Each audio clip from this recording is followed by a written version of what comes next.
గురించే మాట్లాడుతున్నాం. ఇప్పుడు ఈ గవర్నమెంట్ వచ్చిన తర్వాత నవరత్నాలని సంక్షేమ పథకాలని పెట్టారు. అసలు ఈ సంక్షేమ పథకాలు నిజంగా ఏమైనా ఉపయోగపడుతున్నాయా? మీకు తెలిసిన సంక్షేమ పథకాలు? పిల్లలకి అమ్మఒడి, రైతు భరోసా, ఆసరా, 45 సంవత్సరాల డబ్బులు, ఇవన్నీ మరి పేదలకు అవసరమే సార్. అవన్నీ మీ ఇంట్లో నీకేమన్నా వస్తున్నాయి? నాకు వచ్చింది. రైతు భరోసా వచ్చింది, అమ్మఒడి వచ్చింది 2 సంవత్సరాలు, తర్వాత ఫీజు రింబర్మెంట్ వచ్చింది, మరి 45 సంవత్సరాల డబ్బులు వచ్చింది నాకు. ఆయన పింఛన్ వచ్చింది. మీకు మీ ఇంట్లో వచ్చినాయి అమ్మ? మీ ఇంట్లో వచ్చినాయి?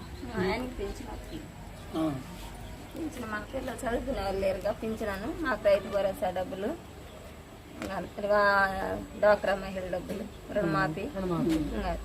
మీ ఇంట్లో వచ్చింది? మా ఇంట్లో 2 పిల్లలు చదువుకుంటున్నారు, ఇళ్ల స్థలం వచ్చింది, డ్వాక్రా డబ్బులు వచ్చినాయి, మళ్ళీ ఏమో ఇది వడ్డీ డబ్బులు వచ్చింది, అమ్మఒడి వచ్చింది. మీకేమన్నా వచ్చినాయా? ఏమొచ్చినాయి? 45 సంవత్సరాల డబ్బులు, డ్వాక్రా డబ్బులు, పెన్షన్. మీకు పెన్షన్ 2 సంవత్సరాల అమ్మఒడి, రైతు భరోసా. ఏంది ఓవరాల్ గా చంద్రబాబు జగన్ ఇప్పుడు నెక్స్ట్ మళ్ళా ఎలక్షన్ లో ఎవరు వస్తే మంచిది అనుకుంటున్నారు? మాకు జగన్ అయితేనే మంచిది. ఎందుకని? ఎందుకంటే సౌకర్యం ఉంది. మా పేదల్ని కనిపెట్టిండు కాబట్టి ఈయన మాకు. చంద్రబాబు నాయుడు వస్తే డ్వాక్రా మహిళలను డెవలప్ చేస్తా, రాష్ట్రాన్ని అభివృద్ధి చేస్తా అని అంటున్నాడు. ఆయన దిగిపోయేటప్పుడు పసుపు కుంకుమ వేసిండు 3 సార్లు, అవి వడ్డీల కిందే పోయినాయి. ఇంకా మాకేమొచ్చినాయి అప్పుడు ఏమి రాలా. రాలేదండి ఆయన ఉన్నప్పుడు. బిఎఫ్ కార్డు మా అబ్బాయి అదేంది పెట్టుకుంటే ఎవరికైనా పెట్టుకున్నా తీసేసారు. జగన్ వచ్చినాక కార్డు వచ్చింది, బిఎఫ్ కార్డు. మేము పోయే పని లేకుండా అన్ని వాళ్ళే ఇచ్చారు ఇంటికి వచ్చి. ఎవరికి వేస్తే రాష్ట్రం బాగుంటది? ఆడవాళ్ళకి అసలు ఎవరు మంచి చేస్తారు? మాకు జగన్ ఎందుకని డ్వాక్రా నేను డెవలప్ చేశాను అంటున్నాడు ఆయన. దిగిపోయేటప్పుడు పసుపు కుంకుమని పెట్టి అవి 3 ఎడతలు వేసిండు, అవి బ్యాంక్ ఇలా అప్పుంటే అయ్యే చెల్లేసుకున్నాం. మాకేం వచ్చినాయి? రైతులకు మేలు చేస్తా అంటున్నాడు. ఏం మేలు చేసేటప్పుడు రైతులకి రైతు భరోసా, పంట నష్టం ఎవరికి ఒకరికి ఇద్దరికి వేసింది. రైతు భరోసా అందరికి అందుతుంది, మొత్తానికి అందరు పేదలు అందరు రైతు భరోసా వచ్చింది. లంచాలు లేకుండా మా అకౌంట్కే వస్తున్నాయి, ఎవరి చేతిలో తీసుకోవట్లా. మాకు ఇంటికి వచ్చి రాస్తున్నారు, మేము బ్యాంకుకి పోయి తెచ్చుకుంటున్నాం. పిల్లలు ఇప్పుడు స్కూల్ పిల్లల గురించి మాట్లాడుకున్నాం. స్కూల్స్ మీరు ఎప్పుడన్నా మీ పిల్లలు స్కూల్కి వెళ్ళారా? గవర్నమెంట్ స్కూల్స్కి వెళ్ళి చూసారా? అప్పుడు ఎట్టున్నాయి, ఇప్పుడు ఎట్టున్నాయి? ఇప్పటికప్పుడు తేడా సార్. ఏం తేడా ఉంది? ఎందుకు లేదు తేడా? అప్పుడు ఏముంది, చిన్న పిల్లలు ఉన్నప్పుడు స్కూళ్ళలో మట్టిలో ఆడుకొని పిల్లలు. ఇప్పుడే అన్న జగన్ అన్న వచ్చాక స్కూల్లో పిల్లలకి బూట్లు, మరి స్కూల్ డ్రెస్సులు, వాళ్ళ బూట్లు, స్కూల్లో బెంచీలు అన్ని తేడాగే ఉండి. ఇప్పుడు అన్ని ప్రైవేట్ స్కూళ్ళు పోవాలన్నీ అప్పుడే ప్రైవేట్ స్కూళ్ళు బాగుంటాయి, అక్కడ పోతే బాగుండదు అనుకునేది. ఇప్పుడు ఏంటంటే ఇది చూస్తే దాని మీద కూడా ఇదే బెటర్గా ఉంది, గవర్నమెంట్ స్కూలే బాగుంది.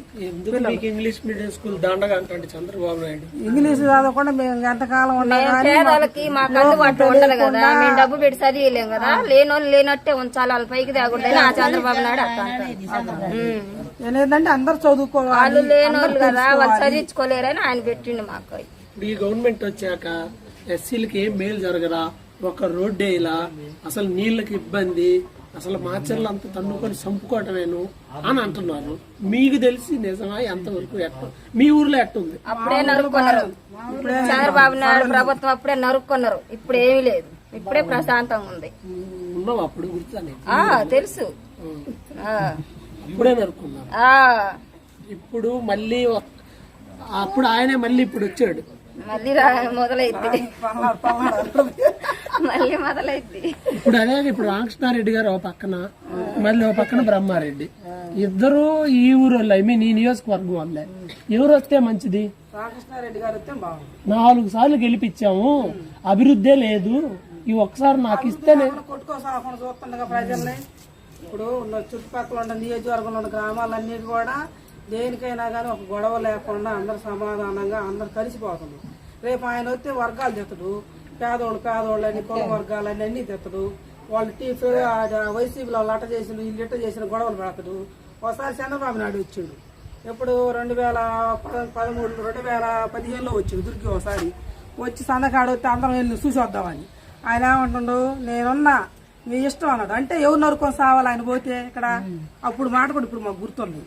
ఇప్పుడు ఆయన ఉండబట్టి రామకృష్ణారెడ్డి గారు ఉండబట్టి ఈ నియోజకవర్గంలో గొడవలు లేవు, ఏ పార్టీ అనే ఫీలింగ్ లేవు. ఎవరిష్టం వాళ్ళది, ఎవరంతా వాళ్ళు ఓటేస్తారు, ఎవరంతా వాళ్ళు ఉంటారు. రేపు ఆయన వస్తే ఏం చెబుతారు, నీ వర్గం నీదే, వాళ్ళ వర్గం వాళ్ళదే, వైసీపీలో ఉన్న వాళ్ళు ఎట్లా చేశారు, వాళ్ళ సచివాలయంలో వాళ్ళు ఎట్లా చేశారు లేనిపోయినని సృష్టించి పల్నాడు మొత్తం రక్తసిద్ధం అయిపోద్ది. అది గ్యారంటీ. మీ వెళ్దురుతా మీది అక్కడ ఎంతమంది చచ్చిపోయారు అప్పుడు? ఎట్లా లారీ గుద్దిందంట?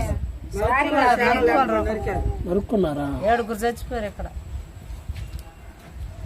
సో హాస్పిటల్కి ఎప్పుడన్నా, ఇప్పుడు మీ ఊర్లో హాస్పిటల్ ఉందా మీకు? గవర్నమెంట్ హాస్పిటల్ దూరాన్ని వెళ్ళి చూపించుకుంటారు. ఆడికి వెళ్ళి అసలు బాగుందా? వెళ్ళే వాళ్ళు వెళ్తుంటారు సార్. ఎందుకు డెలివరీ కేసులు వెళ్తుంటాం, బాగానే చూస్తారు. డెలివరీ కూడా ఏడే చేస్తారా? ఆపరేషన్ చేస్తారు, డెలివరీ చేస్తారు, చిన్న ఆపరేషన్లు బాగానే చేస్తారు. బాలింతలు కూడా బాగా చూస్తారు. ఎవరు? చంద్రబాబు. మరి మా ఊర్లో ఉండే మాదే లేకుండా ఆయనకి మా ఇంట్లో మా ఊర్లో ఇన్ని సౌకర్యాలు పెట్టుకొని ఆయన నేను వచ్చి నాకు చేస్తానంటే అట్ట ఇప్పుడు జరుగుతున్నాయి. జాబ్ ఇస్తానన్నాడు, 100 పథకాలు చేసిండా? ఒక్క పథకంలో కూడా చేసిండా? అమ్మాయి పుడితే 25,000 అకౌంట్లో వేస్తా అన్నాడు. ఏమి వేసిండు ఆయన? మాట నేను ఆపరేషన్ చేసిన వాళ్ళకి ఎవరికి వేసిండు? రాజశేఖర రెడ్డి గారు ఏం చెప్పిండు? 2004 ఫస్ట్ ఎలక్షన్ లో 2 ఆడపిల్లలకు డబ్బులు వేస్తాను. సరే చేసిండు. నా కూతురుకు మొన్న వచ్చింది 18,000 వచ్చింది. అప్పుడు వేసిన డబ్బులు ఇప్పుడు వచ్చింది మొన్న మే నెలలో. మరి అన్నమాట ప్రకారం అప్పుడు నుంచి ఇప్పుడు దాకా వచ్చినాయి కదా. ఇప్పుడు అట్నే అంటాం కానీ చేసేది వేరు, అనేది వేరు.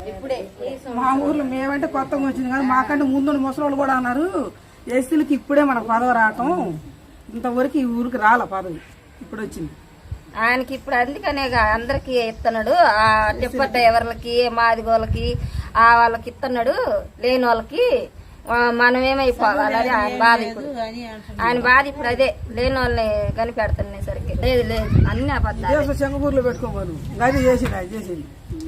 ఏం చేస్తాడు ఎస్సీని? ఇప్పుడు ఈ కాలనీయే తీసుకుందాం, ఒకళ్ళ సంగతి వద్దు. ఈ ఊర్లో మీ కాలనీ తీసుకుందాం. ఈ గవర్నమెంట్ వచ్చాక ఎమ్మెల్యే గారు కానీ, మీ ఊరు సర్పంచులే కానీ, ఏ ఊరైనా కానీ కొత్తగా ఈ గవర్నమెంట్ వచ్చాక ఏం చేశారు మీరు చెప్పండి? డెవలప్మెంట్ కానీ, పథకాలు కానీ మీకు వచ్చాక ఈ గవర్నమెంట్లో ఏం బాగుంది? మాకు అన్ని పథకాలు వస్తున్నాయి సార్. ఇళ్ల స్థలాలు వస్తున్నాయి, ఇది వరుస కేంద్రం అన్ని వస్తున్నాయి పథకాలన్నీ. వాళ్ళంత కన్నమ్మట 5,000 వేస్తున్నాయి అకౌంట్ లో. మరి గర్భిణీ స్త్రీలకి మంచి అంగన్వాడి మంచి బాగా పెడుతున్నాయి. ఇంకా అన్ని జరుగుతున్నాయి. మాకు ఇది లేదు అంటానికి లేదు, మాకు అన్ని సౌకర్యాలు బాగున్నాయి. ఇప్పుడు పథకాలు అన్ని ఉన్నాయి కదా, దీంట్లో ఇప్పుడు ఊరు అన్నాక 2 పార్టీలో 3 పార్టీలో ఉంటాయి సహజం. నువ్వు ఒక పార్టీ అవ్వచ్చు, ఒక పార్టీ అవ్వచ్చు, నేను ఒక పార్టీ అవ్వచ్చు. పథకాలు ఇచ్చేటప్పుడు అసలు అట్లా ఏమీ లేదు. మీరు ఆ పార్టీ మాది ఈ పార్టీ అది లేదు, అందరికి సమానంగా చేస్తున్నారు. అప్పుడు ప్రభుత్వంలో ఉన్నప్పుడు మా వాళ్ళు అని వాళ్ళే చేసుకున్నారు కానీ తక్కిన వాళ్ళు పట్టించుకోవాలి. ఇప్పుడైతే ఫస్ట్ అందరినీ చూస్తున్నారు. ఇప్పుడు వాళ్ళు టీడీపీ ఆమె పట్టించుకోవద్దు, వైసీపీ ఆమె పట్టించుకోవాలన్నదే లేదు. ఆ ఫీలింగ్ లేదు సార్. మా నాయకులు మంచివాడు, మా ఊరు నాయకులు ఎవరిని ఫీలింగ్ తీరా. ఇప్పుడు మేము ఉన్నాం 14 ఏళ్ళు అయినా మండలాల కాడి మాకేం పనులు కాలేదు, అయినా మేమేం కాలేదు పోలేదు అనుకోలేదు. మొన్న సచివాలయం వచ్చింది, మా ఇంట్లో మా అమ్మాయి వాలంటీర్ ఉంది. మేమేం చేసాం, ఆయన అందరికీ ఇవ్వమన్నాడు కాబట్టి ఏది చూడొద్దు, ఏ ప్రభుత్వం అనుకోకూడదు, అందరూ చేయమన్నాం. టీడీపీ వాళ్ళకి అందరికి ఇళ్ల స్థలాలు, మా మొత్తం ఇళ్ల స్థలాలు వచ్చి అందరూ సమానం పింఛన్లు మేమే పెట్టిన మా అమ్మాయి వాలంటీర్. వాలంటీర్లే మొత్తం దోసుకుంది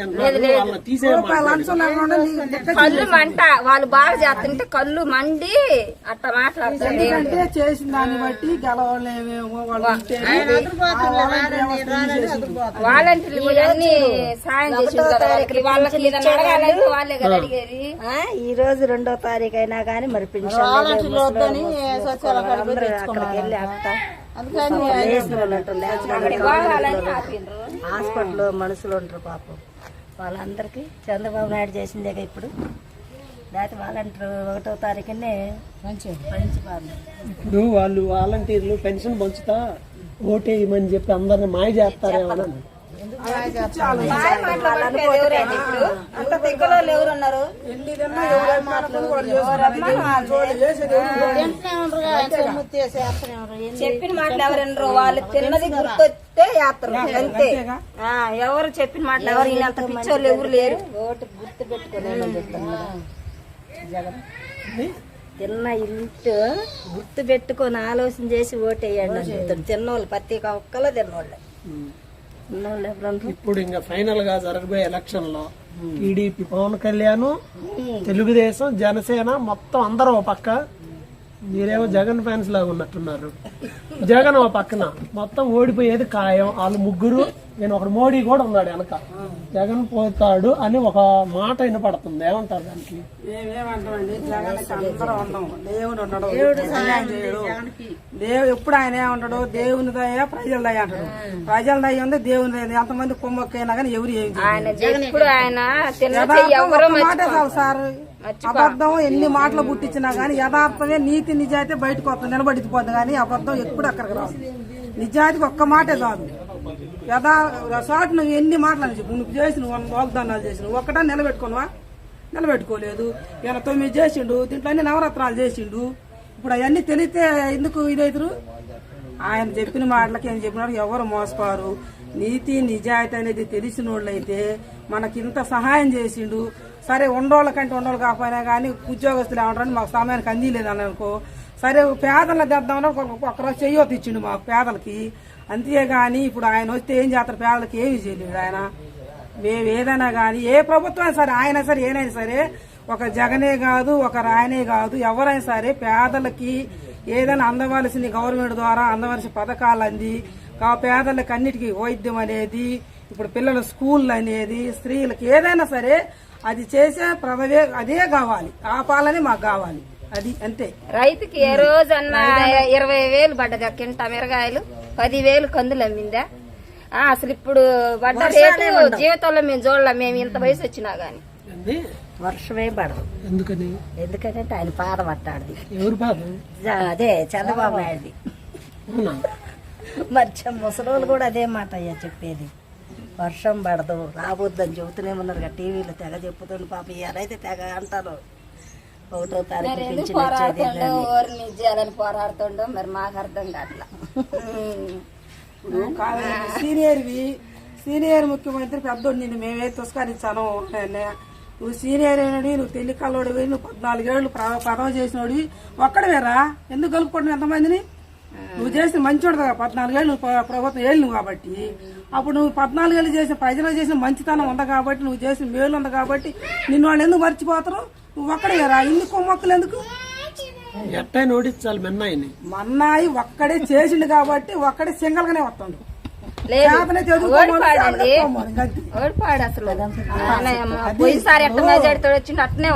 నేను నీకేమన్నా ఒక మంచి పని చేస్తే నేను ఎదురుగా చాలా, ఇప్పుడు నాకు మంచి పని చేసినావుకో, నన్ను నడిచి ఏందమ్మా ఇట్లా నేను చేశాను నువ్వు అడగలుగుతావు. నువ్వు 14 ఏళ్ళు పదవిలో ఉండి నువ్వు ప్రజలను ఆకట్టుకోలేకుండా నువ్వు మొత్తం కుమ్మక్కు పెట్టుకుని వచ్చినావు. నువ్వు ఎట్ట నమ్ముతున్నారు? నిన్ను ఓటు వేసేవాళ్ళు కూడా ఆలోచన చేసేయాలి. ఇలా మనకు 14 ఏళ్ళు ముఖ్యమంత్రి చేసిండు, పలానా రోజు మనకి మంచి పనులు చేసిండు, ఈ ముఖ్యమంత్రిని కూడా మనం తీసుకొచ్చుకోవాలని తెలుసుకోవాలి. నువ్వు 14 ఏళ్ళు చేసి కూడా నువ్వు ప్రజల కాడికి వచ్చి ఓటు అడగడానికి ధైర్యం లేక నువ్వు వెనుక చుట్టూ వాళ్ళ వాళ్ళ ఆ బీజేపీ వాళ్ళ చిన్న వాళ్ళు మొత్తం తీసి పెట్టుకున్నావు. భయం చేసిన వాడి అడగడానికి నీకు దమ్ము ఉండాలి. ఇప్పుడు జగన్ ఏమంటుండు? ఇదిగో నేను చేసినానని అంటలా. మీరు తిన్నోళ్ళైనా ఏదైనా మేలు పొందిన వాళ్ళు, ఇదిగో నా కుటుంబానికి మేలు పొందింది, నేను వెయ్యగలుగుతానని మీ మనస్ఫూర్తిగా ఉంటేనే వేయండి, లేదు లేదంటాను. కానీ నేను చేసిన నాకేయండి, నేను చేసిన నాకేయండి అంటలా. అది అంతేగాని నువ్వేదో ఇప్పుడు నువ్వు భయం పుట్టే నువ్వు జనాలకు గుంపు పెట్టుకున్నావు. కానీ నువ్వు చేసినోడు, పాలన చేసినోడు, ఈ వయసులో పెద్దోడు, అనుభవం కలిగిన వాడివి, నీకన్నీ తెలిసినోడివి. నువ్వు ఇవాళ మొత్తం చుట్టూ గుంపుకొని రాకపోతే నువ్వు ధైర్యంగా వచ్చి అడుగు. ఆయనైనా ఒక్కడ రాలేడు, ఏనైనా ఒక్కడ రాలేదు. ఎవరో ఒక్కరు లేక ఎంత గమ్ముకొని ఒక్కడ మీదకు రావాల్సి ఏం గెలవరు. ప్రజలకు తెలుసు, దేవుడు తెలుసు. దేవుడు కూడా మేము కూడా అదే అంటాం. ప్రభావ ఎవరు న్యాయమైన పరిపాలన చేయాలి మా దేశానికి, మా రాష్ట్రానికి, ముఖ్యమంత్రి, ప్రధానమంత్రి న్యాయంగా అక్రమం లేకుండా ప్రజలకి అందరికీ న్యాయం జరగాలి. ఉద్యోగస్తులకైనా సరే, పేదకైనా సరే, మొత్తానికి న్యాయం జరగాలి. ఆ న్యాయమైన నిలబెట్టమని మేము కూడా అంతే అనుకుంటున్నాం. ఇప్పుడు మత్స్యకారులు ఉన్నారు ఎంతమంది, ఎవిటి వాళ్ళని ఎంతమంది. ఇప్పుడు నీ నోటుకుంటా ఒక్కలనే ప్రజలు బయటకు వచ్చి నేను ఆ పార్టీ పట్టి అంటా, నేను ఆయన పెద్దని గౌరవిస్తున్నా, మరి నాకు 14 ఏళ్లలో నాకు హౌసింగ్ లోన్ ఇంటి లోన్ పెట్టుకుని కట్టుకున్నాని, మరి నా లోన్ ఎవరు తీసుకున్నా నాకే తెలియలా. వచ్చింది ఏడొచ్చింది నా లోన్ రాలా, ఆడికి పోతే తీసుకున్నట్టుంది. లోన్ వచ్చింది. నేను ఎవరు వెళ్ళగాలి, నేను ఎవరిని ఫిర్యాదు చేయలేదు, ఎవరు చెప్పాలి. నా తమ్ముడు ప్రెసిడెంట్ అని అడగల, నేను సరిపోతే పోయిన వదిలేసుకున్నా. మాట చెబుతున్నా, మేం చేసిన దాంట్లో ఇక్కడ ప్రెసిడెంట్ చేసిన సరే, ఇక్కడ వాలంటీర్ చేసిన సరే, మేము అందరం కూడా ప్రభుత్వం చూడొద్దు, ఆ ప్రభుత్వం ఈ ప్రభుత్వం చూడకూడదు, గవర్నమెంట్ ద్వారా అందరికి అందాలి, అందరికి బతకాలి న్యాయంగాని, అందరికి టీవీ పోళ్ళకు కూడా ఇళ్ల స్థలాలైనా పెన్షన్లు అయినా గానీ అందరికి వచ్చినాయి. ఈ కాలనీలో మొత్తం పెట్టించి మేము రోడ్డు మీద అడిగితే ఈ ఊర్లో చూసి చెప్తున్నారండి మాకు ఈట్ లేదని ఒకళ్ళు ఇద్దరు అన్న. అబద్ధాలు మాట్లాడండి. అందరూ తీసుకున్నారు ఇల్లే. తీసుకొని ఇల్లు అంటే లేదండి. ఇప్పుడు మాకైనా 60 ఇల్లు ఉంటాయి, వాలంటీర్ 50 ఇల్లు ఉన్నాయి. ఆ 50 ఇళ్లలో ఇల్లు చేసుకుని మాకు జగన్ ఏం చేయలేదు, ఈ వాలంటీర్ మాకు సమయానికి ఏం చెప్పలేదు, మాకు ఏది రాలేదని చెప్పమానండి. లేదంటేనేమో సరే వాళ్ళ ఇష్టం ఎవరికన్నా వేసుకుని ఎవరికరం వాళ్ళది, అంతేగాని ఏం కాదు. మేము అనుకోండి ఒకసారి ప్రభుత్వం వస్తే బాగుంటది. పేదలు అనేది, పిల్లల చదువు అనేది ఏంటండి. ఇప్పుడు హాస్పిటల్ పోవాలి, ఇప్పుడు మా అమ్మాయి ఉంది హాస్పిటల్ పోవాలి, 50-60 వేలు అయితే 70 వేలు అడిగిన మా అమ్మాయికి ఏదైనా మాట చెబుతున్నాం, లక్ష అడుగుతుండ్రు. ఆ డబ్బులు ఎవరు ఎత్తుండ్రు? ఇప్పుడు మాట చెబుతున్నాం గవర్నమెంట్ హాస్పిటల్ పోతున్నాము, రైతు వస్తుంది, ఆరోగ్యశ్రీ వస్తుంది, వాటి మీద ఎంతమంది ప్రజలు బతకలేదు, చిన్నపిల్లలేనా పెద్దలేనా, వైద్యురాంగం ఎట్లా చేయలేదు, ఆయన చేయలేదు. ఫస్ట్ మా లేని వాళ్ళకి దేవుడు, మాకు ఆయన దేవుడే. ఏమో ఒక్కసారి చివరి అవకాశం చంద్రబాబు లేదు, అందరికి మెయిల్ చేసి మీకు ఇంకా డెవలప్ చేస్తాను అనేది ఆయన చివరి మాట. చివరి ఎలక్షన్ అంటే ఒక్కసారి ఆయన పాప ముసలాడు అయిపోయిందిలే, ఇంకా రాడు. ఒక్కసారి గెలిపిన బతిలు ఆడుకుంటాడు కానీ వేస్ట్, అనవసరం ఆయన తిరగటం, ఎండలకు తిరిగి చచ్చిపోతాం. మొత్తానికి అయితే మీకు మంచి జరిగింది. సో ఇది ప్రస్తుతం మనం మాచలి నియోజకవర్గంలో దుర్గి గ్రామంలోనే ఉన్నాం. మనం దుర్గి గ్రామంలో ఎస్సీ కాలనీ ఒకసారి చూడండి. మొత్తం అటు రోడ్లు లేవు అనే వాళ్ళు ఒకసారి అటు చూడండి. శుభ్రంగా రోడ్లు, కాలువలు, మొత్తం అంతా వాటర్ అనేది మనకు క్లియర్ కనపడుతుంది. మంచి నీళ్ళు కూడా బాగా వస్తున్నాయి, నీళ్లు బాగా వస్తున్నాయి, ఏది కొరత